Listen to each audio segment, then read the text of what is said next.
Hey hello guys, welcome back my another blog.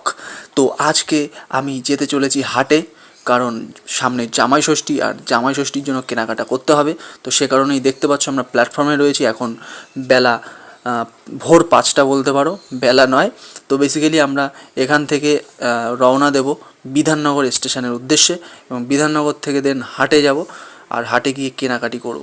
তো দেখতেই পাচ্ছ আমরা বিধাননগর পৌঁছে গিয়েছি, আর বিধাননগরের ব্রিজের ওপর থেকে আমরা এখন অটো ধরার জন্য যাচ্ছি। আর চলো, দেখা হবে তোমাদের সাথে হাটে। তো এই যে দেখো, ব্রিজটা একটু তোমাদের দেখাই। তো খুবই যেহেতু ভোরবেলা, তাই লোকজনের আনাগোনাও খুব কম ছিল। তো আমরা হাটে অবশেষে চলে এসেছি, দেখতে পাচ্ছ। তো হাটে আমরা বেশি একটা ভিডিও করতে পারিনি, একটা ভিডিও তোমাদের জন্য করেছিলাম, আর সেটাই তোমাদের দেখাচ্ছি। দেখো, তো ফাইনালি আমাদের কেনাকাটি একদম সব কমপ্লিট। এই যে দেখতে পাচ্ছ আমাদের, তো আমরা শাড়ি কিনেছিলাম 6টা শাড়ি, আর জামা কিনেছিলাম 5টা, আর ধুতি কিনেছিলাম ওর দাদুর জন্য। তো দেখতেই পাচ্ছ আমরা অটোতে উঠে পড়েছি, আর এখন আমরা রওনা দেবো স্টেশনে বিধাননগর। তো বন্ধুরা, ভোরবেলা উঠে যাওয়ার এই গরমের মধ্যে বুঝতেই পারছো খুবই পরিশ্রমের একটা কাজ।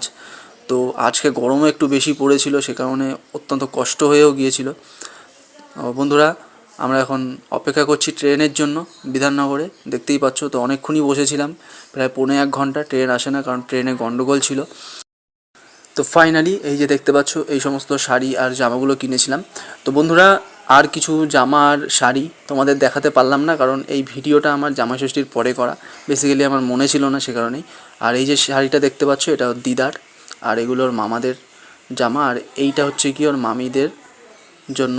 এই শাড়িটা ওর বড় মামির জন্য কিনেছিলাম, আর এই শাড়িটা ওর ছোটো মামির জন্য। তো বন্ধুরা, আজকের ভিডিওটা এই অবধি। দেখা হবে তোমাদের সাথে পরের একটা ভিডিওয়। তো পরের ভিডিওটি খুব তাড়াতাড়ি ছাড়বো, কারণ জামাই ষষ্ঠীর যা যা করেছি সেগুলো তোমাদের দেখাতে হবে। তো দেখা হচ্ছে পরের ভিডিওয়ে। Thank you.